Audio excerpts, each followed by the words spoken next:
आणि म्हणून इंग्लंडमध्ये ती प्रथम सुरू झाली. अच्छा. नॅशनल हेल्थ ॲक्ट म्हणून. बरं बरं बरं. आणि 20व्या शतकात सुरुवातीलाही सुरू झाली. कुपोषण, प्रदूषण आणि आता सुरू झालेले आहारमानाचे आजार, हे 3 हो, मुख्य. हो. दरवर्षी 5 लाखापर्यंतचा जर खर्च आला हं. तर तो सरकार करणार या विम्याच्या तर्फे. ओके.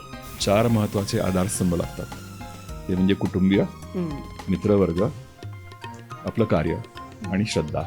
एथिक्स, खरं आहे. की प्रत्येकाने, डॉक्टरनी एथिक्स पाळायला पाहिजे. अगदी अगदी. स्ट्रेस रिस्पॉन्स हां म्हणजे जो तणाव येतो हां. तो जगण्यासाठी आवश्यक होतो. मी समजावतो कसं ते. ओके. रसिक मोहिनी. हाय, हॅलो, नमस्कार. रसिक मोहिनीच्या या नवीन पॉडकास्टमध्ये मी भाग्यश्री देसाई आपल्या सगळ्यांचं मनापासून स्वागत करते. रसिको हो, देवाला आपण कधी कोणी पाहिलेलं नाही आहे, पण देवासारखेच असे काही डॉक्टर्स असतात जे आपल्या पेशंटची मनापासून काळजी घेतात.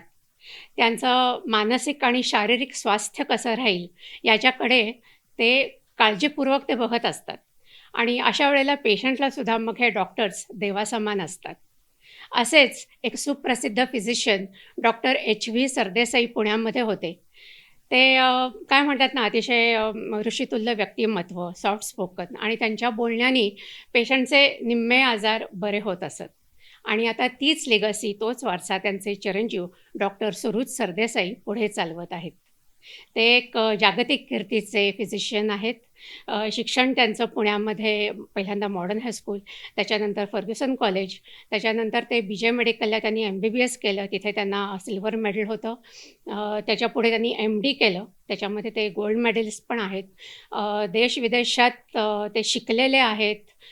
तिथल्या मेडिकलच्या विद्यार्थ्यांना ते एक्झामिनर म्हणून जातात, टीचर म्हणून जातात. तिथे त्यांनी अनेक वर्ष जॉब देखील केलेला आहे. आणि आता पुण्यामध्ये त्यांचं प्रॅक्टिस आहेच, पण सेकंड ओपिनियन करता ते जास्त सध्या प्रसिद्ध आहेत. आणि आज आपण त्यांच्याशी गप्पा मारणार आहोत. त्यांचा एवढा काय म्हणतात ना, व्हास्ट नॉलेज आहे, पण आपण त्यातलं एक सेक्शन थोडक्यात आज घेणार आहोत. आणि जर सगळ्यांना हा एपिसोड आवडला तर आपण नक्की परत त्यांना इथं बोलूया. तर भेटूया आजच्या गेस्टला, डॉक्टर सुहृद सरदेसाई. नमस्कार. सुहृद सर, तुमचं रसिका मोहिनीच्या पॉडकास्टला मनापासून स्वागत आहे. धन्यवाद भाग्यश्री. येस. आणि सर्व प्रेक्षकांना प्रणाम. रसिक मोहिनीच्या सगळ्या टीमचे धन्यवाद.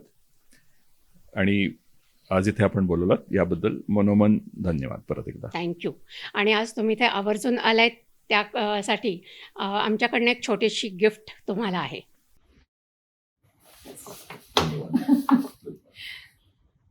सो आत्ता मी जसं तुमची ओळख करून देत होते की तुम्ही भारत, इंग्लंड या दोन्ही देशांमध्ये भरपूर काम केलेलं आहे, करतही आहात अजूनही. तर या दोन्ही देशांच्या आरोग्य प्रणालीमध्ये तुम्हाला नेमके कोणते फरक जाणवतात? तर सगळ्यात मुख्य फरक म्हणजे भारतीय वैद्यकीय पद्धत ही खाजगी असते. याचा अर्थ की एखादा आजार झाला तर त्या पेशंटला स्वतःच्या खिशातनं पैसे मोजायला लागतात, स्वतःच्या खिशातनं खर्च करायला लागतो. या उलट इंग्लंडमध्ये बहुतेक सर्व वैद्यकीय सेवा, नॅशनल हेल्थ सर्व्हिस ही सरकारी एक ऑर्गनायझेशन आहे, त्याच्यातर्फे होते.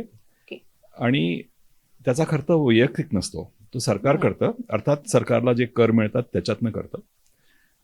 पण ह्यामधून सर्वांना एकसारखी उच्च क्वालिटीची, हाय क्वालिटीची सेवा उपलब्ध करून दिली जाते.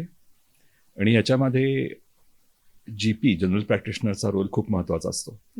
प्रत्येक नागरिकाला, इतकंच काय तर आपण म्हणजे भारतीय नागरिक असताना देखील जर तिथे राहत असलो काही कारणासाठी, शिक्षणासाठी, कामासाठी, तर त्याला देखील एक GPकडे आपलं नाव नोंदवायला लागतं.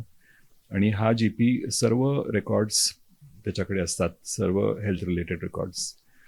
आणि तर कुठे स्पेशलिस्टचं मत घ्यायला लागलं, सुपर स्पेशलिस्टचं मत घ्यायला लागलं, तर जी रेफरल्स असतात हे GPs करतात सगळे.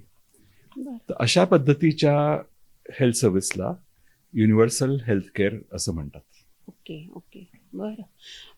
पण मग म्हणजे मला एक त्याच्यात विचारायचं आहे की साधा सर्दी खोकला झाला आहे, म्हणजे खरं तर फार किरकोळ आहे म्हणलं तर, पण एक 2-3 दिवस घरगुती उपचार करून सुद्धा उपयोग झाला नाही. तर मग असं कोणी असं प्रायव्हेट डॉक्टर्स किंवा असे नसतात का? प्रायव्हेट डॉक्टर्स खूप कमी आहेत. अच्छा. 90% सर्व्हिस ही नॅशनल हेल्थ सर्व्हिस दिली जाते. बरं, आणि या साध्या गोष्टींसाठी त्यांच्या हेल्पलाईन्स असतात. बरं. त्याला फोन केला तर ट्रेन्ड नर्सेस म्हणा, परिचारिका म्हणा किंवा डॉक्टर देखील फोनवरनं आपल्याला सल्ला देतात. बरं. बहुतांशी 70% आजार फोनवर आपण डायग्नोज करू शकतो आणि अच्छा. त्याला आपण उपाय सुचवू शकतो. अच्छा. पण जर त्यांना असं वाटलं की अरे याला जीपीकडे द्यायची जरुरी आहे किंवा हॉस्पिटलला द्यायची जरूर आहे, तसा सल्ला दिला जातो फोनवर. Okay, okay. बरं, बरं, बरं. पण मग ह्याचे म्हणजे वेगळे चार्जेस असे काही नसतात? त्याचे चार्जेस काही नसतात. हे सर्व फ्री असतं. बरं. त्यामुळे पेशंटवर कुठलाही बोजा पडत नाही. चांगलं आहे. तर ही युनिव्हर्सल हेल्थ केअर आणि बऱ्याचशा देशांमध्ये आज ती आढळते, प्रगत देशांमध्ये. हं, हं, हं. म्हणजे मग आता तुम्ही म्हटलात तसं युनिव्हर्सल हेल्थ केअर सिस्टीम म्हणजे काय म्हणजे ती कुठल्या पद्धतीने काम करते ॲक्च्युली? जसं अन्न, वस्त्र आणि निवारा हे मानवाचे मूलभूत हक्क आहेत, तसंच वैद्यकीय सेवा ही एक मूलभूत अधिकार असायला हवा. ओके. आणि यासाठी हे युनिव्हर्सल हेल्थ केअर याची सुरुवात झाली. हं, हं. तर सर्व नागरिकांना उच्च प्रतीची मोफत सेवा उपलब्ध करायला पाहिजे असा विचार जेव्हा यायला लागला तेव्हा अशा सेवेचं प्रयोजन झालं. मग आता सोशल मेडिकल केअर म्हणजे सामाजिक वैद्यकशास्त्र हे कसं विकसित झालं? तर मानव हा एक सामाजिक प्राणी आहे हं. आणि आदिमानव देखील कळपांमध्ये राहायचा आणि अस्तित्वासाठी कळपाच्या स्ट्रेंथची, कळपाच्या ताकदीची जरूर असायची. हो. सर्व कळप ताकदवान पाहिजे आणि यासाठी आजारी आप्तेष्टांची सेवा करायला पाहिजे हे आदिमानवाला समजलं होतं. तर ह्याचे पुरावे काय? 50,000 वर्षांपासून जे फॉसिल्स सापडले आणि अशा मानवांच्या काही फॉसिल्समध्ये असं आढळून आलं की मोठी हाडं जुळलेली आहेत. फीमर म्हणून हे मांडीचं जे मोठं हाड असतं, सगळ्यात मोठं हाड शरीरातलं, याचं जर फ्रॅक्चर झालं तर ते जोडायला 3 महिने लागतात आणि हे जुळेपर्यंत विश्रांती घ्यायला लागते पूर्ण. अच्छा. तर अशा सांगाड्यामध्ये हे जुळलेलं आढळलं, याचा अर्थ या जखमी मानवाला कोणीतरी त्याची देखभाल करत होतं, कोणीतरी त्याला अन्न आणून देत होतं, पाणी आणून देत होतं. हो. अशा प्रकारची फीमरची जोडलेली हाडं इतर कुठल्याही प्राण्यामध्ये दिसत नाहीत. अच्छा. याचं कारण असं की एखाद्या प्राण्याचं फीमर जर तुटलं तर त्याला चालताच येत नाही. मग तो त्याला पाणी कसं मिळणार, त्याला अन्न कसं मिळणार, त्याच्या अभावी तो मृत्युमुखी पडतो. हो. विचार करा, एखादा वाघ जर जखमी झाला तर त्याला इतर वाघ पाणी आणून देऊ शकत नाहीत, अन्न नाही. आणून देऊ शकत नाही. हो. हो. इतर प्राण्यांमध्ये ही बौद्धिक किंवा क्षमता शारीरिक नसते. क्षमता नसते, फक्त मानवामध्ये ती असते. आणि हा एक इव्होल्युशनचा भाग आहे, उत्क्रांतीचा भाग आहे हं, हं, की हं. आपल्या आप्तेष्टांकडे त्यांचे जर काही त्यांना जर आजार झाला तर त्यांच्याकडे देखरेख करायची. आणि जवळजवळ 50-60 हजार वर्षापासून ही देखरेख सुरू होती. पण नंतर एक साधारण 3,000 वर्षापूर्वीपासून थोडीशी त्याच्यात फॉर्मल त्याचं स्वरूप व्हायला लागलं, ज्याला केअर फॅसिलिटीज म्हणतात किंवा काही सुविधा जिथे होऊ शकतात अशी दालनं. पण हे फॉसिल्स मधनं लक्षात आलं नाही, सगळं? हेच फॉसिल्स म्हणून नाही, याचे लिखित पुरावे आहेत. ग्रीसमध्ये ह्याचे लिखित पुरावे हो, हो. सापडले. बरं. ग्रीसमध्ये काही देवळांमध्ये आरोग्य देव ह्याची जी देवळं असायची हो, हो. त्याच्यामध्ये काही दालनं असायची आणि ह्या दालनांमध्ये अशा प्रकारची सेवा केली जायची. बरं. अर्थात पुरातीन सेवा म्हणजे काय असायचं तर थोड्याफार प्रमाणात प्राथमिक देखभाल, अन्न पुरवणं आणि विश्रांती. अच्छा. आणि मग काही थोडेसे झाडापाल्यांचे वगैरे काही उपचार लेप करत वगैरे असत. लावलं किंवा पण हे जी प्रिमिटिव्ह हॉस्पिटल ज्याला आपण म्हणू अशी सुरू झाली. हं. आणि पुढची 2-1 हजार वर्ष ही अशाच पद्धतीच्या पुरातीन उपचार पद्धती सुरू राहिल्या. पण 15व्या शतकात म्हणजे 1400 इसवी सन 1400 नंतर सामाजिक उत्क्रांती व्हायला लागली युरोपमध्ये, ज्याला आपण रेनेसान्स पिरियड म्हणतो. हो. हो. आणि या पिरियडमध्ये, या सगळ्या काळामध्ये जो उपेक्षित वर्ग होता त्यांनाही काही हक्क असतात याची जाणीव व्हायला लागली. मग त्यांच्यासाठी आपल्याला काहीतरी या सुविधा करायला पाहिजे ह्याची जाणीव व्हायला लागली. आणि 1598 साली प्रथम राणी एलिझाबेथ, पहिली राणी एलिझाबेथ, दुसरी आत्ताच होऊन गेल्या, पण पहिली जी राणी एलिझाबेथ होती त्यांनी गरिबांसाठी कायदा म्हणजे पुअर्स लॉ हा त्यांनी एस्टॅब्लिश केला आणि तिकडे इंग्लंडमध्ये. इंग्लंडमध्ये हां. की गरिबांना तितकेच हक्क पाहिजेत. सरकारने गरिबांना अन्न वस्त्र निवारा पुरवायला पाहिजे आणि त्याबरोबर आरोग्य सेवाही पोचवायला पाहिजे बर. आणि ही सरकारची जबाबदारी आहे. अच्छा. हा प्रथम असा या प्रकारचा कायदा केला. हम्म. आणि मग ह्याच्यातनंच जी आपण ज्याबद्दल बोललो universal health care social health care अच्छा. याची विकसित प्रगती झालं. होत गेली. विकसित याची प्रगती पुढे. होत गेली. अच्छा. पण मग प्रिव्हेंटिव्ह मेडिसिन म्हणजे काय आणि त्याचं महत्त्व कधी जाणवलं? आता जेव्हा सरकारनी ही हेल्थ केअर सुरू केली आणि मग हळूहळू असं जाणवायला लागलं की संसर्गजन्य रोग याचा प्रभाव खूप आहे. हम्म. शहरं दूषित होती खूप. अच्छा. तर हे प्रिव्हेंटिव्ह मेडिसिन याचे ट्रेल ब्लेझर्स या आद्य गुरु म्हणूया हम्म. एडविन चॅडविक म्हणून होते. बर. एडविन चॅडविक यांच्या लक्षात आलं की दूषित पाण्यामुळे बरेचसे रोग होतात बर. आणि त्यांनी असा शोध लावला की जर दूषित पाणी किंवा कुठलंही पाणी जर आपण उकळून प्यायलो हम्म.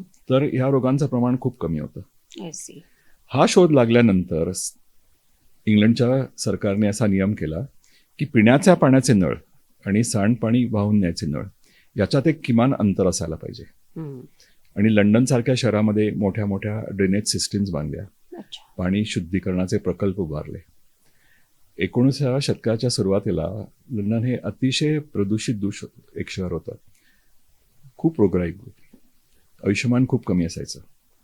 पण हे सगळे बदल झाल्यानंतर 15 वर्षांनी आयुष्यमान वाढलं. अरे वा. म्हणजे प्रिव्हेंटिव्ह मेडिसिनमध्ये ही सगळ्यात मोठी स्टेप समजली हो. जाते. नक्कीच. आणि प्रिव्हेंटिव्ह मेडिसिनमध्ये दुसरी महत्त्वाची स्टेप म्हणजे वॅक्सिनेशन. हां. आपल्या मागच्या एका पॉडकास्टमध्ये डॉक्टर बोंडव्यांनी याविषयी खूप हो, माहिती हो, दिली आहे, हो. महत्त्वाची माहिती दिली आहे. करेक्ट. तर वॅक्सिनेशनचे आद्यगुरू म्हणजे डॉक्टर एडवर्ड जेनर. हां. 1798 साली त्यांनी देवीची लस शोधून काढली अच्छा. अच्छा. आणि 1980 साली 182 वर्षानंतर जगाने देवीवर मात मिळवली. हो. आणि हा वैद्यकीय शास्त्राचा एक मोठा विजय समजला जातो. बरोबर. सो हे 2 महत्त्वाचे टप्पे म्हणजे पाणी उकळून पिणं आणि सांडपाण्याची व्यवस्था आणि वॅक्सिनेशन हो. ह्या 2 महत्त्वाच्या स्टेप्स. Yes. मला आठवतंय लहानपणी खेडेगावात वगैरे असं भिंतीवर लिहिलेलं असायचं, देवीचा रोग कळवा आणि 1000 रुपये आणि मिळवा. 1000 रुपये मिळवा. बरोबर आहे, बरोबर आहे. अच्छा. पण म्हणजे असे बरेच आजार मला वाटतं आता इरॅडिकेट झालेले आहेत. करायचा प्रयत्न चाललाय. पोलिओ होईल असं वाटतंय आता. नाही झाला नेक्स्ट इन अजून? लाईन अजून नाही झालेला. होईल अशी आशा आहे, पण प्रयत्न आहेत आणि हळूहळू होतील. पण मग आता जसं तुम्ही सांगितलं की इंग्लंडमध्ये हे सगळं चालू होतं, त्यावेळेला भारतामध्ये काय कंडिशन होती? नाही, भारतात हे अजून नाही आलेलं एवढ्या प्रमाणात. योजना आहेत सुरू, नंतर मी बोलीन त्याविषयी. पण भारतामध्ये कसं आहे की बऱ्याचशा जनतेला अजून पिण्याचं पाणी नीट त्याचे सोर्सेस नाही आहेत. पंतप्रधानांनी आपल्या खूप योजना सुरू केल्या आहेत पिण्याच्या पाण्याविषयी, हो. पण अजून त्याला वेळ लागणार आहे. पण होते, हळूहळू सुधारणा होते निश्चितच. त्याविषयी मी थोडंसं बोलणार आहे. त्याच्या आधी मला एक थोडंसं सांगायचं आहे की हे जे सोशल केअर जी इव्हॉल्व्ह झाली कशी झाली त्याच्यामध्येच. बरोबर. तर म्हणजे विमा हा कसा सुरू झाला, कारण अच्छा. हा जो एखाद्या व्यक्तीला खर्च होतो अचानक आणि तो खर्च होऊ नये याच्यासाठी काय करायला पाहिजे, तर ते थोड्या काही कंपन्यांना अशी सामाजिक जाणीव, जर्मनीमध्ये स्पेशली जर्मनीमध्ये कंपन्यांनी काही स्कीम सुरू केल्या विमाच्या की सगळ्या कंपन्यांच्या लोकांनी थोडे थोडे पैसे द्यायचे आणि एखाद्या माणसावर काहीतरी प्रसंग आला, अचानक आजार झाला किंवा जर मृत्यू झाला एखाद्याचा, कर्त्याचा मृत्यू झाला, तर कुटुंबावर एकदम आर्थिक बोजा पडतो. तो कसा कमी करायचा ह्याच्यासाठी विमा योजना सुरू केल्या. अच्छा. आणि मग नंतर सरकारनेच ही मोठी विमा योजना सुरू करायचं ठरवलं आणि म्हणून इंग्लंडमध्ये ती प्रथम सुरू झाली. अच्छा. नॅशनल हेल्थ ऍक्ट म्हणून. बरं बरं बरं. आणि 20व्या शतकात सुरुवातीलाही सुरू झाली आणि मग पुढे ती वाढत गेली. 1948 साली नॅशनल हेल्थ सर्व्हिस याची सुरुवात झाली. बरं. ओके. त्या पद्धतीची सुरुवात आहे भारतामध्ये, नाही असं नाही, परंतु ती प्रिमेटिव्ह स्वरूपाची आहे. हां. मग काहीतरी लिमिटेड आजारांनाच मला हां. वाटतं एक्झम्पशन आहे बरोबर, किंवा असं काहीतरी आहे बरोबर, त्याच्यामध्ये. बरोबर. आपण आता हा म्हणजे सार्वत्रिक आरोग्य सेवेची उत्क्रांती कशी झाली हे हो. हां, म्हणजे आपण ह्याविषयी थोडंसं सांगायचं. बोललो आता, हां, की करेक्ट. की विमा आणि त्याच्यानंतर हां. विमा काही प्रायव्हेट कंपन्यांनी सुरू केला तेवढाच. आणि नंतर मग गव्हर्नमेंटनीच तो सुरू केला हो, अशा हो, पद्धतीने. हो. आणि Correct. तो गव्हर्नमेंटनी करायची जरूर आहे, कारण इतक्या मोठ्या प्रमाणात नाहीतर ती सेवा उपलब्ध करणं अवघड असतं. हम्म, हम्म, हम्म, फक्त प्रायव्हेट सेक्टर हा करू नाही शकत. हम्म. आणि त्यामुळे गव्हर्नमेंटनी कर थोडासा वाढवून त्याच्यामधनं हेल्थ सर्व्हिस सुधारायला लागेल. हम्म. पण मग आता आपल्याकडे भारतीय आरोग्य सेवेसमोर नेमके कुठले प्रॉब्लेम्स आहेत? 3 महत्वाचे आहेत प्रॉब्लेम, समस्या, 3 मोठ्या समस्या आहेत. कुपोषण, प्रदूषण, अजूनही कुपोषण आहे. कुपोषण, प्रदूषण आणि आता सुरू झालेले आहारमानाचे आजार. हे 3 हो, मुख्य. हो, हो. आता प्रदूषणाबद्दल आधी बोलायचं तर एक मोठी आहे, खरं म्हणजे खूपच मोठं संकट आहे हो, भारतापुढे. हो. आणि लॅन्सेट ह्या वैद्यकीय नियतकालिकाने एक अहवाल प्रसिद्ध केला होता. तर 2022 साली खूप मोठ्या प्रमाणात भारतात मृत्यू घडले. मृत्यूंची संख्या वाढत चालली आहे कधी? प्रदूषणामुळे. 1920? म्हणजे 22 सालचा तो हां, हा आहे हां. ओके. अहवाल आहे. पण ह्या साली खूप मोठ्या प्रमाणात मृत्यू. आणि मग आपण बघायला लागलो की कशामुळे होत आहेत. तर प्रदूषणामुळे आजार बरेच होतात. श्वसन संस्थेचे मुख्य पण म्हणजे दमा त्यावेळेला वाढतो. प्रदूषण कसं असतं? नाही, हा अहवाल केला, दर 10 वर्षांनी अहवाल केला जातो. तर तो साधारण 2010 2012 साली केलेला आणि 2022 साली केलेला. याच्यात खूप फरक पडला होता. प्रदूषण खूप वाढलेलं आहे. त्याच्यामुळे श्वसन संस्थेवर परिणाम होतात.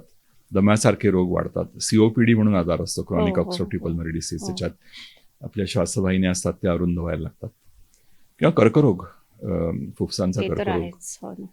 आणि हे सगळे खूप वाढलेले दिसतात. जसं प्रदूषण हवेचं असतं तसं पाण्याचं पण प्रदूषण हा एक प्रॉब्लेम आहे. पाण्याच्या प्रदूषणामध्ये अ, काय होतं की अतिसार होणं, कॉलरा होणं, हेपटायटिस होणं, हे देखील पाण्याची अच्छा, नीट शुद्धीकरण हेपॅटायटिस त्याच्यामुळे केल्यानं. होऊ हेपटायटिस शकतं? ए जो असतो AIDS, हां. तो पाण्यामुळे, ए आणि ई हे हो. पाणी आणि अन्न याच्यामधून होतो. अच्छा. बी आणि सी असतात ते इतर कारणाने होतात. पण अच्छा. आणि मी म्हटल्याप्रमाणे तिसरं जे कारण आहे राहणीमानाचं कारण, आपली जशी आर्थिक प्रगती झाली आणि ग्रामीण लोक जसे शहराकडे वळायला लागले तसं त्यांना जो शारीरिक व्यायाम दररोज व्हायचा तो कमी झाला. हम्म. आणि शिवाय थोडंसं आपलं डाएटही बदललं, वेस्टर्नाइज झालं. काही प्रमाणात आपण काही गोष्टी ज्या कमी खायला पाहिजेत हम्म. त्याच्यावर कंट्रोल राहत नाही. Junk pizza food. खातो, चीज खातो, पिझ्झा. आईस्क्रीम खातो. आणि याच्यामुळे शरीरातला रक्तामध्ये मधुमेह, रक्ताची ते शुगर तर म्हणजे वाढणं, आपण कोलेस्ट्रॉल वाढणं, डायबिटीस कॅपिटल म्हणायला लागलेत ब्लड आपल्या प्रेशर देशाला. वाढायला लागलं. हो. आणि ह्या सगळ्यामुळे मग हृदयविकार, हार्ट अटॅक्स, स्ट्रोक्स, हम्म. हे सगळे प्रकार. बरं, प्रदूषणामुळे मी म्हटल्याप्रमाणे आणि तुम्ही एस्पेशली तंबाखूचं सेवन, तंबाखू, हो. स्मोकिंग, याच्यामुळे कर्करोगाचंही प्रमाण वाढायला लागलं. हे सगळे राहणीमानाचे प्रकार झाले. बापरे. सो ह्या 3 मुख्य समस्या आहेत. परंतु अजून एक महत्वाची समस्या म्हणजे भारत सरकार तेवढा खर्च करू शकत नाही आरोग्यावर. हम्म. सध्या आपल्या GDPच्या 2% एवढाच आपण खर्च करतो. म्हणजे तो हो. पर डोई साधारण आरोग्यावर. $100 आरोग्यावर $100 आतच असतो. आणि जगाच्या सरासरी मानाने खूप कमी आहे. कमी. त्यामुळे सरकारी रुग्णालयात जर तुम्ही गेलात, आता ससून चांगलं रुग्णालय आहे, पण थोडंसं डिस्ट्रिक्ट लेवलला बघितलं तर ते औषधं उपलब्ध असतातच असं नाही. डॉक्टरांचं प्रमाण म्हणावं तसं नसतं. एक्सपायर्ड हे असलेली मेडिसिन सुद्धा दिली जातात अनेकदा. हो, तपासण्या नीट होत नाहीत. हो. आणि मग काय होतं, बऱ्याच जणांना असा अनुभव येतो की तुम्ही सरकारी रुग्णालयात जाता पण तिथे देखील म्हणावी तशी फॅसिलिटी मिळत नाही. मग स्वतः खर्च करा. आणि मग ह्याच्यामध्ये होतंय काय की बऱ्याच जणांना कर्ज काढायला लागतात. लोक कर्जबाजारी होतात. मोठा आजार झाला, हॉस्पिटलायझेशन लागतात, कर्जबाजारी होतात, दारिद्र्य रेषेच्या खाली जातात. हे मोठे प्रॉब्लेम्स आहेत. पण मग याच्यावर काय उपाययोजना काय आहेत? उपाययोजना आहेत आणि भारत सरकार खूप करते. मी थोड्याशा बऱ्याच योजना आहेत पण थोड्या महत्वाच्याबद्दल मी सांगणार आहे. तर आयुष्यमान भारत योजना म्हणून एक योजना केली आहे भारत सरकारने. तर कुठल्याही व्यक्तीला किंवा कुटुंबाला दरवर्षी 5 लाखापर्यंतचा जर खर्च आला तर तो सरकार करणार या विम्याच्या तर्फे. ओके. आणि या योजनेतर्फे पूर्वी जी काही गावांमध्येच हेल्थ सेंटर्स असायची प्रिव्हेंटिव्ह हेल्थ, ती आता प्रत्येक खेड्यात नेणार आहेत. आणि तिथे सर्व प्रकारची प्रिव्हेंटिव्ह हेल्थ वॅक्सिनेशन सर्व केलं जाईल आणि मुख्यत्वे वृद्धांवर जे काही उपाय आहेत हो ते पण केले जातील. हो महत्वाची योजना आहे. हो दुसरी एक योजना आहे राष्ट्रीय आरोग्य आणि पोषण अभियान.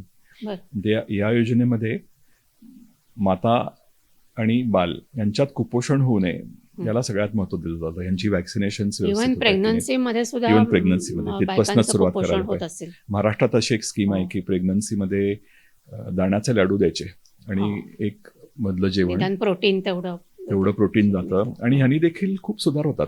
हम्म. कारण जे मूल जन्माला येतं ते जर धडकत असेल तर धडधाकट असेल तर त्याचा खूप बरोबर. फायदा होतो पुढे देखील. अगदीच. सो ही एक महत्वाची स्कीम आहे. मला तिसरी एक स्कीम सांगावीशी वाटते ती म्हणजे राष्ट्रीय मानसिक आरोग्य योजना. हम्म. मानसिक आरोग्य. मानसिक अरे वा. आरोग्य. कारण बरं. भारतामध्ये खूप गैरसमज आहेत मानसिक हो. आजारांविषयी. डायरेक्ट वेडा म्हणून ठरवतात. ठरवला जातो तसं काहीतरी नाहीये. हम्म. देवाचा आजार झालाय किंवा अंगात आलाय असं होतं. हो तर याची जनजागृती करणं महत्वाचं आहे हम्म. आणि अशा रोगांवर उपचार करणं महत्वाचं आहे. तर ह्या बरोबर. योजनांमध्ये हो. संसर्गजन्य रोगांवर प्रतिकार करण्यासाठी बऱ्याच योजना आहेत आणि अच्छा. मुख्यत्वे एड्स, हो मलेरिया, ट्युबरक्युलोसिस ही प्रिव्हेंट करायसाठी बरेच प्रयत्न चालू टीबी आहेत मला आणि वाटतं बराच आहे आपल्या देशात आहे, अजून. कमी खूप होतोय, आहे तर. हो. पण आहे अजून. पण ज्या योजना आहेत त्या चांगल्या चालल्या आहेत आणि कौतुक करायला पाहिजे. पण माझ्या दृष्टीने आपण आता म्हणल्याप्रमाणे प्रदूषणामुळे जे आजार होतात आणि प्रदूषणामुळे आजार कमी व्हायला पाहिजे याच्यासाठी पंतप्रधान मोदींनी जी योजना सुरू केली आहे स्वच्छ भारत, स्वच्छ ही भारत महत्वाची आहे अभियान. योजना. हम्म. कारण ह्या योजनेनी आपण मृत्यूदर खूप कमी करू शकणार आहोत. हा. पण हे काय आहे की ह्या सगळ्या योजना करायला युद्ध पातळीवर काम करायला लागणार आहे. हो खरं. आणि नागरिकांची अनेकदा होतं कसं लोकांपर्यंत पोहोचतच नाहीत, म्हणजे माहितीच होत नाही. बरोबर. तुम्ही सतत ते टीव्हीवर किंवा असं दाखवत राहायला पाहिजे. जनजागृती फार जनजागृती महत्वाची आहे करणं आणि गरजेचं आहे. प्रत्येक सिटीजन, प्रत्येक नागरिकाचं त्याला मदत लागणार आहे, पार्टिसिपेशन लागणार आहे. अवघड आहे पण प्रयत्न करणं महत्वाचं आहे. कार्य सुरू झालेलं आहे आणि हळूहळू ते वाढणार आहे. त्यामुळे मला चांगलं खात्री आहे की त्याची फळं आपल्याला मिळतील. 2040 पर्यंत ते म्हणतायत ना. बघू प्रयत्न तर प्रयत्न करतायत. करायला. चांगले. आता तुमचा जो विशेष अभ्यास आहे या सगळ्या ह्याच्यामध्ये की तुमचा पल्मनरी मेडिसिन, रेस्पिरेटरी आणि त्या फुफ्फुसासंबंधीचे आजार, लंग कॅन्सर असेल किंवा दमा, खोकला, टीबी आणि इतर बाकी श्वसनाचे विकार येतात. तर यामध्ये आता आपण बोलत होतो, पण भारतामध्ये ह्या पेशंटना प्रमुख कोणत्या अडचणींना तोंड द्यावं लागतं? काय आहे, मी म्हटल्याप्रमाणे दोन. एक म्हणजे आपल्याकडे प्रदूषणाचा एवढा प्रभाव झालाय हम्म. की ते आजारच वाढतात आणि शहरात राहायचं म्हणजे प्रदूषणाला आपल्याला तोंड द्यायला लागतं. हो असा एक अहवाल आहे की दिल्लीमध्ये जो मनुष्य राहतो प्रदूषणामुळे त्याचं सरासरी आयुष्य 10 ते 14 वर्षांनी कमी होतं. बाप रे. एवढ्या प्रमाणात पोल्युशन तिथे आहे. आणि हे आपण कसं टाळायचं? म्हणजे किती काय? प्रयत्न केला तरी टाळता येत नाही. मास्क वगैरे लावून सुद्धा नाही होत.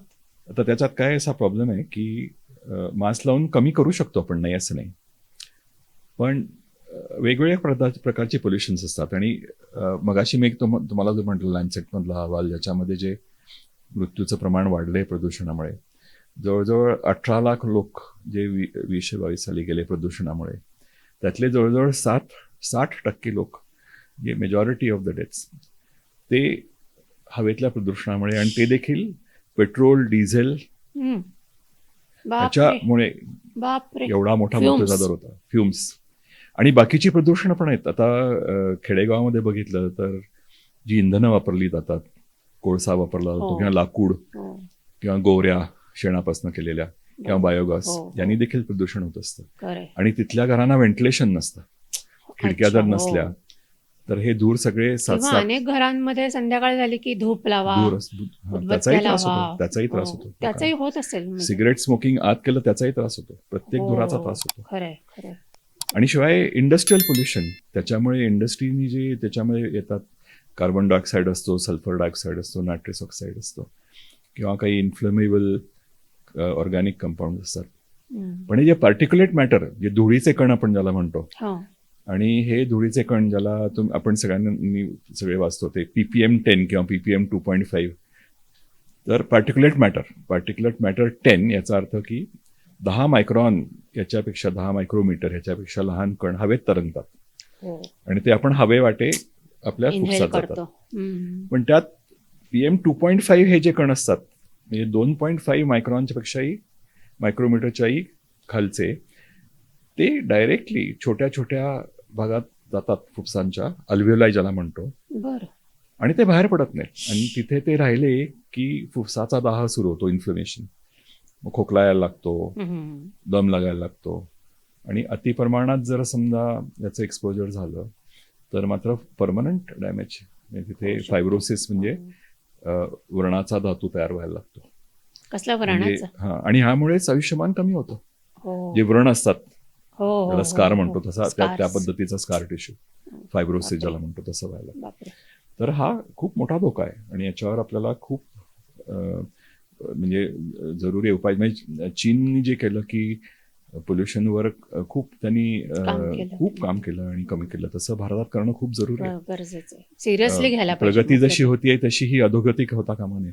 हो ना, हो ना. आणि याचा एक आर्थिक बोजा आहे बरं का. आर्थिक बोजा असा असतो की अकाली होणारे मृत्यू, मी म्हटलं दिल्लीत 10 वर्षांनी जर आयुष्यमान कमी झालं, हो हो. आणि होणारे आजार, दमा म्हणा, न्यूमोनिया म्हणा, ब्रॉन्कायटिस म्हणा, तर ह्यांनी जे उत्पन्नात घट होते, तर या अहवालामध्ये सांगितलं की एका वर्षी 350 कोटी रुपये, 350 कोटी डॉलर्स एवढे कमी झालं. आणि हे जे आहे उत्पन्न, हे भारताच्या 10% GDP, म्हणजे 10% उत्पन्न कमी झालं आपलं. म्हणजे आपण जर याच्यावर मात केली तर आपलं उत्पन्न 10% वाढू शकणार आहे, 10% वाढू. तर युद्ध पातळीवर परत काम करायची जरुरी आहे. पण मग याच्यावर म्हणजे आता न्यूमोनिया किंवा सर्दी खोकल्यावर तर आता लस आहे, आणि त्याने घेऊन म्हणजे उपयोग होतो का? नाही, कसं आहे तुम्हाला सांगतो, म्हणजे न्यूमोनियाची जी लस आहे, न्यूमोकॉकल वॅक्सिनेशन जे म्हणतात, ते एकाच पद्धतीच्या जीवाणूवर आहे. पण बरेचसे जीवाणू असतात, ते काही त्याचा आपल्याला न्यूमोनिया होऊ शकणार. आणि सर्दी खोकल्यासाठी तुम्ही जे म्हणतात, आता काही व्हायरसेससाठी आहे, इन्फ्लुएन्झासाठी आहे, पण ते देखील सर्व स्ट्रेन्स कव्हर नाही करत. त्यामुळे हे जे दररोजच्या वातावरणात जे आपल्याला विषाणू, जे व्हायरसेस असतात, ते होत राहणार आपल्याला. त्याच्यावर काही प्रतिकार लसी नाही आहेत. आणि ते झाला की आपली प्रतिकारशक्ती वाढते त्याच्यामधनं, तर ते होत राहणार. आणि अनफॉर्च्युनेटली पोल्युशन जर जास्त असेल तर विषाणू जास्त आहेत. आता पुण्यामध्ये काय होतं बघा की थंडीच्या दिवसामध्ये हवा थंड होते आणि ती खालीच राहते, आणि त्याच्यामधले धुळीचा पर्सेंटेज वाढतो. आता पावसाळ्यामध्ये पुण्याची हवा शुद्ध असते, आणि ते हिवाळ्याच्या 3 महिन्यामध्ये अतिशय अशुद्ध होते. आणि हे सगळे श्वसनाचे आजार, व्हायरल इल्नेस इतके वाढतात. कोविड आहे, रेस्पिरेटरी सिन्सायटल व्हायरस आहे, इन्फ्लुएन्झा आहे, वेगवेगळ्या पद्धतीचे आजार, आणि बऱ्याच जणांना होत असतात. मला वाटतं मास्क घालणं हे त्यातल्या त्यात, कारण मी वाचलं तर मध्ये कुठल्या तरी एका देशामध्ये त्यांचं गेले अनेक वर्ष म्हणजे त्या कंपल्सरी मास्क ते त्यांच्या नागरिकांना वापरायला सांगतात, आणि आजार खूप कमी आहेत त्यामुळे त्यांचे. अगदी बरोबर म्हणलं. आणि आता आपण काय काळजी घेऊ शकतो की समजा मला सर्दी झाली आहे तर मी मास्क घालावा, म्हणजे तो इतरांना होऊ नये. तसंच कुठे रिक्षातनी झालाय, स्कूटरनी झालाय, तर मास्क घालावा, म्हणजे निदान पोल्युशन तेवढं कमी होतं. हे PM2.5 आपण पूर्ण टाळू नाही शकत. किती पण नाही टाळू शकत, कमी करतो पण पूर्ण नाही टाळू शकत. थोड्याफार प्रमाणात होणार तास, पण तरी कमी तरी करायला पाहिजे. त्यामुळे तेवढी आपण काळजी घ्यायला पाहिजे. येस. सो मगाशी मी उल्लेख केला इंट्रोडक्शनमध्ये की तुमचे वडील डॉक्टर H.V. सरदेसाई सुप्रसिद्ध फिजिशियन होते, आणि अतिशय प्रभावी व्यक्तिमत्व, म्हणजे आध्यात्मिक पातळीवर असेल किंवा सगळ्याच बाबतीमध्ये. तर त्यांचा मुलगा म्हणून आणि नंतर एक डॉक्टर म्हणून त्यांच्याकडनं महत्त्वाची शिकवण तुम्हाला काय मिळाली? खरं सांगायचं म्हणजे माझी पहिली गुरु म्हणजे माझी आई. आणि त्याही डॉक्टर होत्या ना? प्रत्येकाच्या होत्याही डॉक्टर होत्या, पॅथॉलॉजिस्ट होत्या. पण आईकडनं आपण सर्वात सुरुवातीला पहिल्या दशकामध्ये आईकडनं जास्ती शिकतो. आणि माझ्या आईकडनं मला महत्वाची शिक्षण किंवा शिकवणूक मिळाली म्हणजे परिपूर्ण आयुष्य कसं जगायचं. आणि परिपूर्ण आयुष्याला 4 महत्वाचे आधारस्तंभ लागतात. ते म्हणजे कुटुंबीय, मित्रवर्ग, आपलं कार्य आणि श्रद्धा. तर हे 4 कार्यस्तंभ असायला लागतात. ही आईची शिकवणूक. वडील माझे गुरु होतेच, ते आध्यात्मिक गुरु होते आणि वैद्यकीय गुरु होते. आध्यात्मिक शिक्षण सुरुवात त्याची आधी झाली म्हणून त्याच्याबद्दल आधी बोलतो. बरोबर. तर वडिलांची महत्त्वाची शिकवणूक म्हणजे की आयुष्याला 4 मिती असतात. तर 4 मिती कुठल्या? पहिली मिती म्हणजे लांबी. लांबी म्हणजे सगळ्यांना माहिती आहे, आयुष्यमान. हम्म. तुम्ही किती वर्ष जगता थोड्याफार प्रमाणात हे जेनेटिक असतं, अनुवंशिक असतं. बऱ्याचशा प्रमाणात तुमच्या हातातही असतं आयुष्याची लांबी वाढवणं. हम्म. पण फक्त लांबी वाढवून त्याचा उपयोग नाही. तर आयुष्याला एक रुंदी असायला लागते. तर रुंदी म्हणजे प्रकृती. हा. प्रकृती शारीरिक आणि मानसिक मानसिक. दोन्हीचं संतुलन करायला लागतं. बरोबर. तिसरं एक डायमेन्शन असतं ते म्हणजे रेझिलियन्स, प्रतिकारशक्ती, लवचिकता. हो. कुठल्याही संकटातनं आपण बाहेर पडू शकू याची जी शक्ती असते, रेझिलियन्स म्हणजे ती असते, ती शारीरिक मानसिक दोन्ही. दोन्ही असायला लागते. हम्म. बरोबर. आणि ह्या सर्वांसाठी एक चौथं डायमेन्शन लागतं ते म्हणजे आध्यात्मिक खोली, फिलॉसॉफिकल डेप्थ. खरं आहे. आणि माझ्या वडिलांनी मला सांगितलं की ही आध्यात्मिक खोली वाढवायला जे मार्ग असतात ते तुला स्वतःलाच शोधायला लागणार आहेत. आणि त्यांनी मला एक गीतेची प्रत भेट दिली. बर. मी मला वाटतं 10वीत असेल तेव्हा, हो का? आणि वाचली. आपल्या वेदांतिक विचारवंतांनी जे 3 महामार्ग सुचवलेत, दाखवलेले आहेत, हम्म. ते म्हणजेच गीतेतील 3 महत्वाचे अध्याय: कर्मयोग, सांख्ययोग आणि भक्तियोग. हम्म. कर्मयोग म्हणजे काय? तर emancipation of soul with hard work. Hmm. भक्तियोग म्हणजे emancipation of soul with devotion, prayers. Hmm. आणि सांख्ययोग म्हणजे emancipation of soul with rational thought process. अच्छा. हे 3 महामार्ग झाले. पण चौथा एक महामार्ग तो गौतम बुद्धांनी दाखवला, हा. तो म्हणजे मध्यम मार्ग. अच्छा. तर गौतम बुद्धांचा एक संदेश बाबा सांगायचे, आणि गौतम बुद्धाचा मुख्य संदेश 4 नोबल ट्रुथ्स, 4 सत्य आहेत जगामध्ये. ती कुठली? पहिलं सत्य म्हणजे प्रत्येकाला दुःख हे होणारच, जगात दुःख आहे. दुसरं सत्य, दुःखाचं कारण म्हणजे आसक्ती आणि अज्ञान. हम्म. तिसरं सत्य, दुःखावर मात करायची असेल तर आसक्ती आणि अज्ञानावर मात करायला लागते. हो.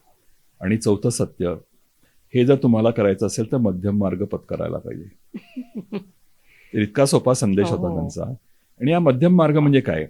आणि त्याच्यासाठी रजनीशानी, ओशोनी एक अतिशय सोपा, त्यांनी एक 4 शब्दांचा छोटासा श्लोक म्हणा किंवा संदेश म्हणा: ना भोगो ना त्यागो, पल पल जिओ पल पल जागो. You don't have to renounce anything and you don't have to indulge. Hmm. Live every moment with mindful awareness. Awareness. ते बरोबर आहे. आता माझ्या वडिलांनी मला असं वाटतं की 4ही मार्ग पत्करले होते. खरं आहे. ते एक कर्मयोगी होते, खूप काम करायचे, हो. 12-12, 14-14 बापरे, तास काम करायचे. पहाटेपासून. रविवारी सकाळी काम करायचे. अगदी पहिले पहाटे 5 वाजता पहाटे, पहिली हो. अपॉइंटमेंट. ते एक सांख्ययोगी होते. त्यांनी फिलॉसॉफीचा, अध्यात्माचा खूप अभ्यास केलेला होता. हो. त्यांचा भक्तियोग म्हणजे व्यक्तिपूजा नव्हती हम्म. किंवा देवपूजा नव्हती. त्यांचा भक्तियोग म्हणजे रुग्णपूजा होती, हम्म. रुग्णांची ते पूजा. महत्वाचं आहे. बरोबर. आणि ते मध्यम मार्गी होते. सो माझ्या दृष्टीने त्यांनी 4ही महत्वाचे मार्ग स्वीकारले. आता हा झाला त्यांचा आध्यात्मिक भाग. मग वैद्यकीय भाग. बरोबर. तर वैद्यकीय भागात देखील खूप सांगण्यासारखं आहे. महत्वाच्या गोष्टी मी काही सांगतो. सगळ्यात त्यांची महत्वाची शिक्षण माझ्या दृष्टी म्हणजे नीतिमत्ता, एथिक्स. खरं आहे. की प्रत्येकाने, डॉक्टरनी एथिक्स पाळायला पाहिजे. अगदी अगदी. कुठली एथिक्स म्हणजे काय?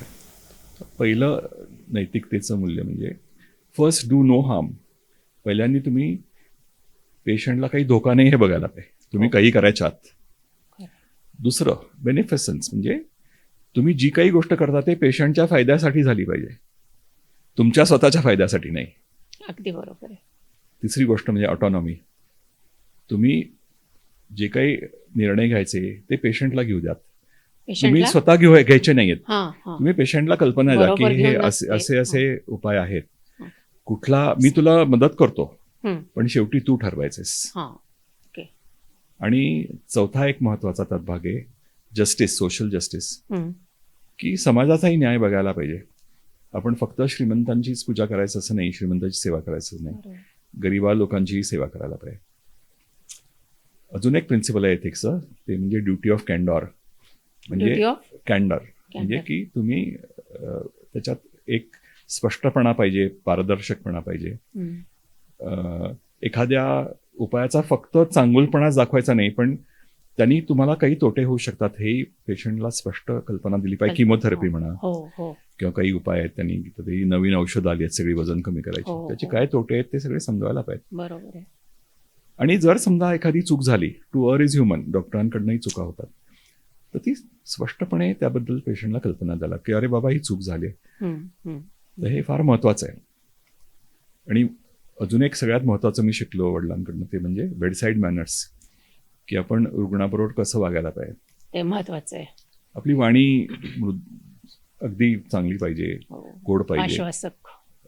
मृदू असायला पाहिजे, सिकंदर अगदी. पोलाइटनेस ज्याला असायला पाहिजे.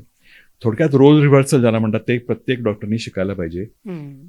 की मी जर पेशंट असतो तर डॉक्टरनी माझ्याबरोबर कसं वागायला पाहिजे, तसं आपण वागायला पाहिजे. तर मला असं वाटतं की ह्या महत्वाच्या शिकवणं. क्या बात आहे, क्या बात आहे. फारच छान, फारच छान. आत्ता बोलता बोलता आपण मानसिक ताण किंवा याच्याबद्दल बोलत होतो. तर मानसिक तणाव आणि शारीरिक व्याधी यांचा खूप जवळचा संबंध असतो असं म्हणतात. तर ह्यातनं मार्ग कसा काढायचा, म्हणजे व्याधीमुक्त जीवन जगायला मग काय करायचं? आपण तणाव पूर्णपणे टाळू शकत नाही, नाही. कारण ज्याला स्ट्रेस रिस्पॉन्स म्हणतात, हा जगण्यासाठी आवश्यक असतो. नाही नाही, मला नाही कळलं काय. हा स्ट्रेस रिस्पॉन्स हां म्हणजे जो तणाव येतो हां. तो जगण्यासाठी आवश्यक असतो. मी समजावतो कसं ते. ओके. तर थोड्याफार प्रमाणात तणाव असला, ज्याला आपण स्ट्रेस किंवा सकारात्मक तणाव म्हणतो, हां. तर आपली कार्यक्षमता वाढते. पण हा जर स्ट्रेस वाढत गेला, तणाव वाढत गेला हम्म.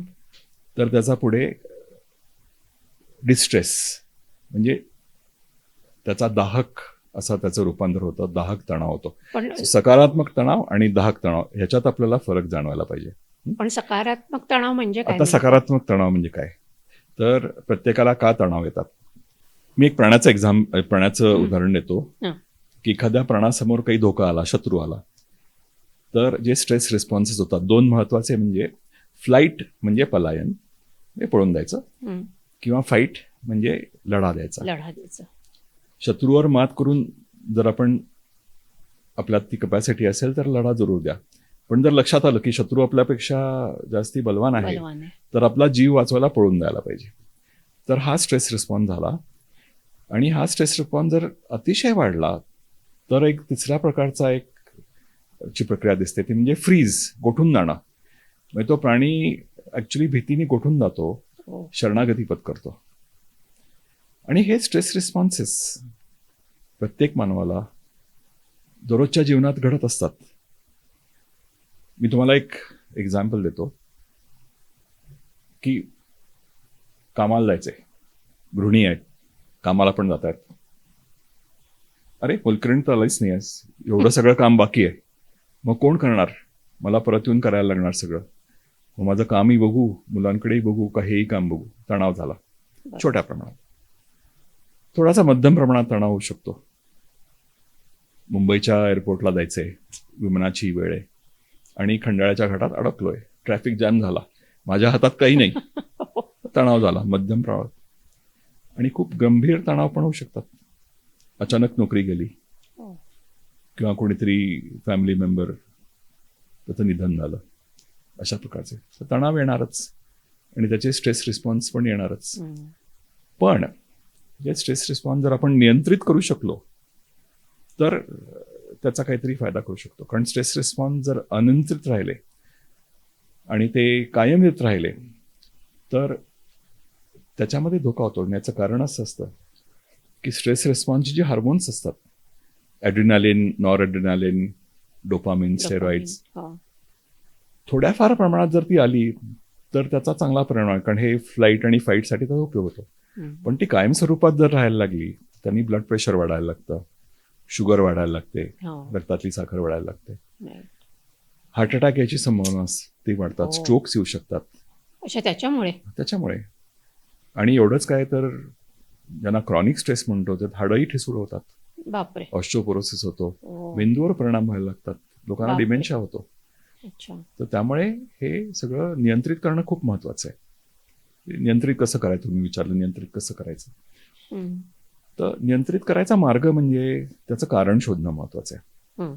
पहिलं कारण काय तर एखाद्या प्रश्नाचं जर आपल्याला उत्तर माहीत नसेल, आता उदाहरणार्थ शत्रू आहे आणि फाईट करायची आहे का फ्लाईट करायचं आहे, साधा बेसिक प्रश्न.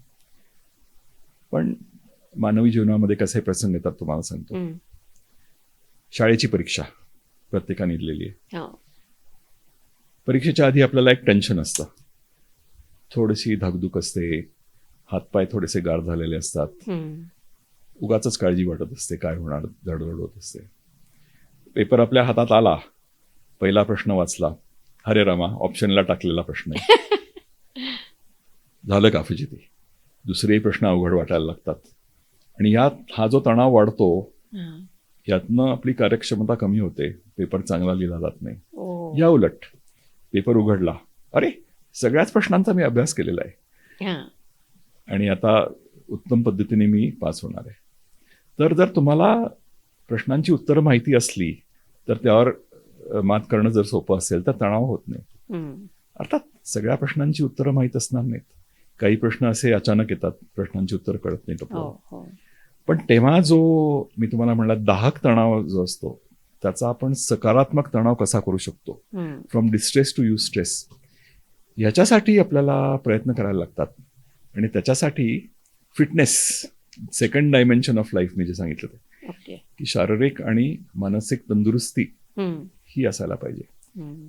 आणि शारीरिक तंदुरुस्तीसाठी काय तर योग्य आहार, नेहमीचा व्यायाम, दररोज व्यायाम करायला पाहिजे. आणि मानसिक तंदुरुस्ती याच्यासाठी काय करायला पाहिजे तर मन आपण कसं शांत ठेवावं, कंट्रोलिंग द स्ट्रेसेस, याच्यासाठी ध्यानधारणा सारखा उत्तम उपाय नाही. हम्म. हम्म. आणि सम रिलॅक्सेशन टेक्निक, तुम्ही काहीतरी अशी गोष्ट निवडा की ज्याने तुम्ही रिलॅक्स होऊ शकाल. हम्म.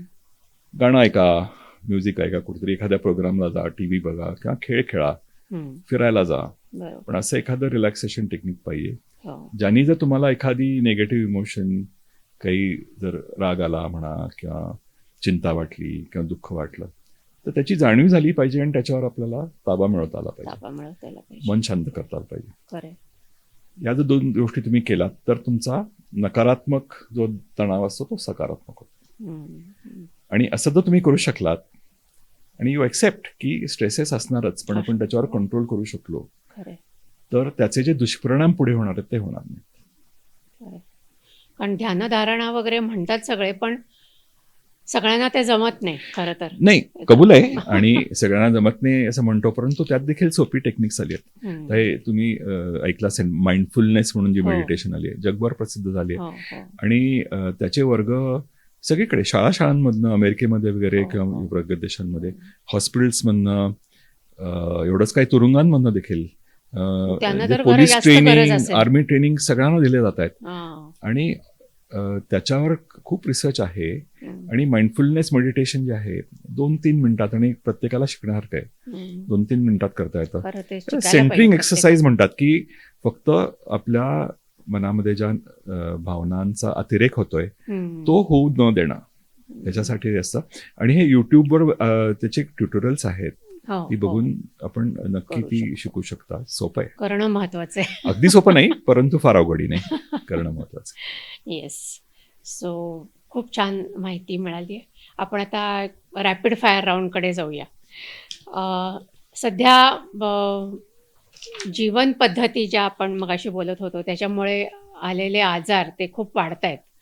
तर त्या जीवन पद्धतीमध्ये कुठल्या सुधारणा करायला पाहिजेत असं वाटतं? थोडक्यात सांगायचं म्हणजे आपण म्हणलं की शारीरिक आणि मानसिक तंदुरुस्ती बॅलन्स. आणि आहार तुमचा महत्वाचा असतो. सो संतुलित आहार पाहिजे. म्हणजे बाहेरचं खाणं थोडक्यात कमी कमी करा, करायला पाहिजे. अगदी टाळता येत नाही आपला, पण कमी करा. घरचं योग्य जेवण जेवा, हम्म. नियमित व्यायाम करायला पाहिजे हम्म. आणि मुख्य म्हणजे कुठलाही अतिरेक टाळला पाहिजे. हम्म. हम्म. बरं, मी म्हटल्याप्रमाणे प्रदूषणाचं आपण काही पूर्ण आपण ते टाळू शकत नाही, परंतु त्यातल्या त्यात कमी कसं करता आलं बघायला पाहिजे. मी म्हटल्याप्रमाणे मास्क घाला तुम्ही बाहेर हो जाताना, हो हो. आणि मुख्य म्हणजे धूम्रपान पूर्ण टाळा. स्वतः तर टाळाच, पण इतरही कोणी असेल त्याला रिक्वेस्ट करा, Drink, आत नको, smoking सगळंच. ड्रिंक इन मॉडरेशन म्हणा. हम्म. आणि नियमित तपासण्या केल्या पाहिजे, डॉक्टरांचा सल्ला घेतला पाहिजे. तुमचं ब्लड शुगर काय आहे, नियमित ब्लड प्रेशर तपासण्यावरनं काय मला आहे. विचारायचंय. हो, विचारा ना. नियमित तपासण्या म्हणजे नेमकं काय? म्हणजे काय असतं वर्षातून की एकदा हो, का 6 महिन्यातून एकदा आता आणि ते कुठल्या वयाला? बरोबर आहे. म्हणजे साधारण एकदा 40 नंतर सगळ्या तपासण्या कराव्यात, कारण काही काही 40 नंतर बरेचसे रोग होतात.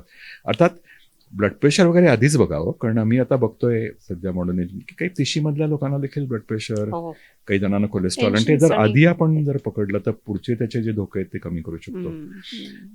तर हे जे 3-4 आहेत आजार, म्हणजे मधुमेह, तो जर आपण आधी टाळू शकलो, नंतर स्थूलता, ब्लड प्रेशर आणि कोलेस्ट्रॉल, हे 4 महत्वाचे जे आजार आहेत, म्हणजे राहणीमानाचे आजार म्हणूया, किंवा काही जेनेटिक आणि राहणीमान दोन्ही.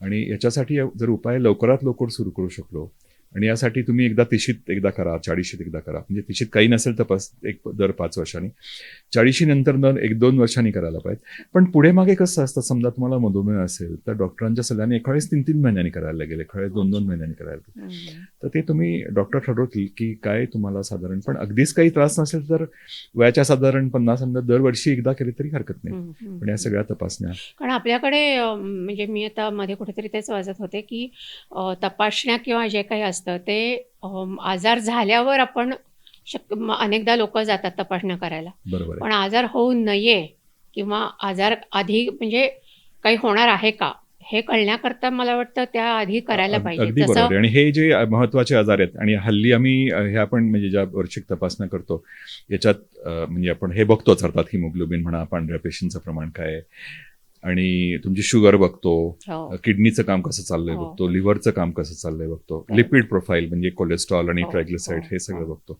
ऍक्च्युली फास्टिंग इन्सुलिन मला वाटतं करणं गरजेचं असतं. नाही, अगदी गरजेचं नाहीये, कारण कसं आहे की डायबिटीसची सुरुवात आहे की नाही ते हां, कळतं का त्यातून? पण म्हणजे HbA1c वरनं पण कळतं. फास्टिंग इन्सुलिनचं थोडीशी खर्चिक आहे आणि सगळ्यांनाच परवडत असं नाही, परंतु केलं तर काही उत्तम आहे. परंतु त्यांनी आपण ट्रीटमेंट जी असते ती HbA1c बघूनच ठरवतो. अच्छा. तुमचं काय ॲव्हरेज आहे बघून शुगर, त्यावर आपल्याला अंदाज येतो. पण दुसऱ्या पण काही गोष्टी आहेत तपासण्या, ते करता येऊ शकतात. पण थायरॉइड काय आहे तुमचं, विटॅमिन B12 ची काय परिस्थिती आहे. आपल्याकडे भारतामध्ये काय आहे की बरेचसे लोक व्हेजिटेरियन आहेत, तर B12 हो. कमी असतं, तर त्यांना हो. थोडी सप्लिमेंट दिली की बरेचसे आजार कमी होतात. अच्छा. विटॅमिन D कमी पडतं, मग हो. स्त्रियांमध्ये स्पेशली जर बरोबर. कॅल्शियम कमी असलं, विटॅमिन D कमी असेल हो. तर ऑस्टिओपोरोसिस होण्याचा संभव वाढतो. तर या सगळ्या प्रिव्हेंटिव्ह स्टेप्स आहेत, हो. आणि त्या जर आपण आधीच घेतल्या तर पुढे होणारे त्रास टळतात त्याचे. बरोबर. मगाशी आपण बोलत होतो तसं खोकला सगळ्यांनाच कधी ना कधीतरी होत असतो, पण मग अशा वेळेला म्हणजे घरगुती उपचारही करून होतात, पण म्हणजे किती वेळ असं थांबायचं की खोकला आज झालाय, उद्या झालाय, परवा झालाय, कमी झालेला नाही? डॉक्टरांचा सल्ला कधी घ्यायला पाहिजे त्याच्याकरता? तर हे जे आपल्याला व्हायरल कॉफ ज्याला म्हणतो, म्हणजे अतिसूक्ष्म विषाणूंमुळे झाले जे खोकले असतात, ते बहुतेक वेळा 3 ते 5 दिवसात बरे होतात, अच्छा. आणि ते कधीतरी रेंगाळतात. आणि काही काही व्हायरसेस जे स्ट्रॉंग असतात, आता कोविड सारखा व्हायरस, हो. तो झाला तर 2-3 आठवडे टिकू शकतो, पण त्याच्या पुढे तो TB चा पण शक्यतो असतो ना रेंगाळत नाही. खोकला? हा, त्याच्या पुढे जर 2 आठवडे 3 आठवड्यापेक्षा जास्ती रेंगाळला तर मात्र तुम्हाला डॉक्टरांचा सल्ला घ्यायला पाहिजे, कारण तुम्ही म्हणता तसं एखादे क्षयरोग, पण इतरही हो. खूप कारण असू शकतात. हो. आणि त्याच्यामध्ये तुम्हाला एक्सरे घ्यायला पाहिजे, रक्ताची तपासणी करायला पाहिजे. तर तुम्हाला एक उदाहरण देतो. एक मॉडर्न हायस्कूलमध्ये मी जिथे होतो तिथेच एक शिक्षक माझ्याकडे आले नंतर, आणि ते म्हणे बरेच वर्ष खोकला येतोय, कोरडा खोकला येतोय, आणि काही कारण कळत नाही. अरे बापरे. तर त्यांच्या तपासण्या झालेल्या होत्या, काही कारण समजत नव्हतं. त्यांची जेव्हा मी हिस्ट्री घेतली त्याच्यात असं लक्षात आलं की ते शाळेत असताना देखील खोकायचे, कमी खोकायचे. अच्छा. आणि पण नंतर त्यांनी शिकवण्या सुरू केल्या आणि तेव्हा तो खोकला वाढला. पण ते जेव्हा पुण्याच्या बाहेर जायचे तेव्हा खोकला कमी व्हायचा. बरं. तर असं लक्षात आलं की आता मॉडर्न हायस्कूलमधले आमचे जे वर्ग होते ते बऱ्यापैकी हवेशीर होते आणि मोठे होते. तर या गृहस्थांना खडूची अलर्जी झाली होती, खडूच्या धुळाची. खडूच्या धुळाचा त्रास व्हायचा. पण ते जेव्हा शिकवण्या करायला लागले तेव्हा त्यांची खोली छोटी होती, तर या धुळीचा त्यांना त्रास वाढायला लागला. अरे बापरे. तर एक सोपा उपाय होता की हल्ली डस्टलेस चॉक्स असे मिळतात. तर मी म्हटलं तुम्ही सर प्लीज, तेव्हा अर्थात नवीन आले होते, म्हटलं तेवढं तुम्ही चेंज करा. ते केल्यावर त्यांचा खोकला गेला. अरे वा. अशी सोपी गोष्ट असते, एखाद्या स्वतःला लक्षात येत नाही, आणि म्हणून तुम्ही डॉक्टरांकडे जाणं. तुम्हाला असे भरपूर अनुभव येत असतील खरं. हा, असे अजून काय लक्षात राहण्यासारखे अनुभव आहेत का तुमच्याकडे? हो, आता म्हणजे खोकल्यासारख्याच दम्याचं सुद्धा दमाविषयी एक असतं. अनुभव तुम्हाला हो, सांगतो. हो. आणि दम लागणं हे देखील कॉमन आहे. आणि म्हणजे दमा का दम? हा, म्हणजे दमा आणि दम याच्यात फरक असा आहे हा. की दम सगळ्यांनाच लागतो. हो. आणि दम लागणं हे थोड्याफार प्रमाणात फिटनेसवर अवलंबून असतं. हो. माझे काही मित्र सिंहगडावर अर्ध्या तासात पाऊण तासात चढून जातात. मला 2 तास लागतील, कारण माझा फिटनेस नाही तेवढा. तर तुम्हाला जर फिटनेस नसेल आणि दम लागला तर ते स्वाभाविक आहे. पण तुम्ही तो व्यायाम थांबवलात की तो दम पटकन कमी व्हायला पाहिजे. तसं जर असेल तर तुम्ही फिट आहात, म्हणजे तेवढ्या अच्छा, म्हणजे अच्छा. निदान काही त्यात रोग नाही म्हणजे काही मिनिटात तो दम जायला यायला पाहिजे. पाहिजे. पण तो जर कमी होत नसेल, खूप वेळ लागत असेल हम्म. तर, किंवा बसल्या जागी जर दम लागायला लागला, बसल्या जागी दम लागतो. लागायला लागला जर हो, काही कारणाने, अच्छा. तर मग तुम्हाला डॉक्टरांकडे जायला पाहिजे. आणि म्हणजे कारण दमाची खूप महत्वाची, दम लागणं याची इतरही कारण असतात. दमा तुम्ही म्हणताय म्हणजे हो, अस्थमा हो, हा एक झाला, हो. पण हृदयविकार पण असू शकतो, किंवा अनिमिया, हिमोग्लोबिन कमी झाल्यामुळे पण दम लागू शकतो, हो कारण का? ऑक्सिजनचा पुरवठा कमी होतो ना. हो. किंवा मग कधी कधी शरीरात ऍसिडचं प्रमाण वाढतं, ऍसिडोसिस ज्याला म्हणतो, त्यांनी दम अच्छा. लागतो. हो. कधी कधी काही मेंदूंच्या विकारांमध्ये होतो. हम्म. तर तुम्ही मला म्हणलात एखादं उदाहरण, तर हो. एक उदाहरण मला आठवलं. एक गृहिणी दम लागतो म्हणून माझ्याकडे आल्या होत्या, आणि त्यांचं काही कारण समजत नव्हतं. आणि तपास झालेले होते बरेचसे, पण काही कारण समजत नव्हतं. मग परत हिस्ट्री घेताना मी त्यांना आमचे जे स्टँडर्ड प्रश्न आहेत त्याच्यात काही प्रश्न विचारले असंच. तर एक असं लक्षात आलं की त्या पुण्यात नसतात तेव्हा त्यांना त्रास होत नाही, आणि पुण्यामध्ये नसल्या की त्रास होत नाही, हा. किंवा पुण्यामध्ये देखील घराच्या बाहेर राहिल्या तर त्रास कमी होतो. मग मग मी घरात काय असं मी चौकशी करायला, तुम्ही काही पक्षी पाळता का? म्हणले पक्षी पाळत नाही. म्हटलं पण त्यांनी विचार केला, म्हणले आमच्याकडे कबुतरं मात्र येतात बरीचशी. तर माझ्या लक्षात आलं की हा बहुतेक त्यांना कबुतरांची जी अलर्जी असते, बर्ड फॅन्सी डिसीज किंवा पिजन फॅन्सीस लंग म्हणतात त्याला, तशी होत असणार. मी त्यांना म्हटलं तुम्ही आपण एक सोपा उपाय करून बघूया. तुम्ही आधी जाळ्या लावून घ्या, नेट लावून घ्यायचं, सबंध बाल्कनीज अगदी पूर्ण स्वच्छ करा, आणि 1-2 आठवडे तुम्ही कुठेतरी बाहेर जा आणि मग परत या, आणि बघा काय होतं. त्यांचा दम पूर्ण गेला, कारण त्यांना ही जी अलर्जी होत होती, तर ह्या कबुतराच्या मध्ये ज्या पिसांमध्ये कण असतात त्याच्यामुळे वेगळ्याच पद्धतीची एक अलर्जी होते, पिजन फॅन्सीस लंग, एक्सटेंजिक अलर्जिक अल्व्होलायटिस त्याला म्हणतात. पारव्यांचे खूपच म्हणतात लोक, फुफ्सांचा दाह व्हायला लागतो. हो, पंख असतील, पंखाचे किरण त्याच्यावरचे. आणि तो जो फुफ्साला दाह होतो, त्यांनी जो खोकला येतो किंवा दम लागतो, तो जर आपण त्याच्यावर उपाय केले नाहीत तर त्याचे पुढे जास्तीत जास्त परिणाम व्हायला लागतात. मगाशी मी जे सांगितलं फायब्रोसिस तसं व्हायला लागतं, आणि कधी कधी हे प्राणघातकही ठरतं.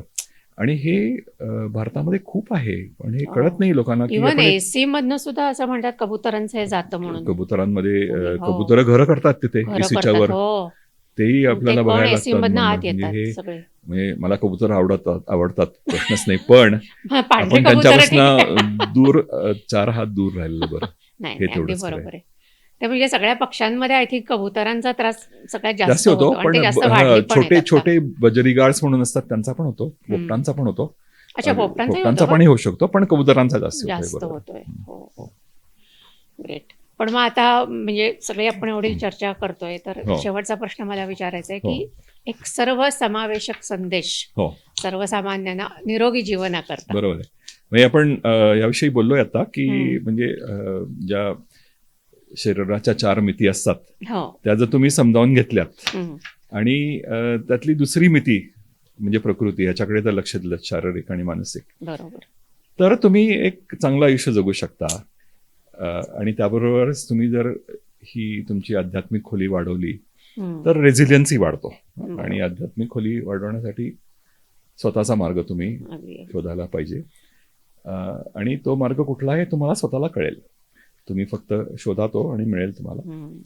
आणि मी म्हटल्याप्रमाणे की कुटुंबाचे महत्व लक्षात घ्या. 4 आधारस्तंभ असतात. कुटुंब सगळ्यात महत्व, मित्र परिवार, आपलं कार्य आणि आपली श्रद्धा जतन करा. हीच यशाची गुरुकिल्ली आहे. छान. Yes yes yes.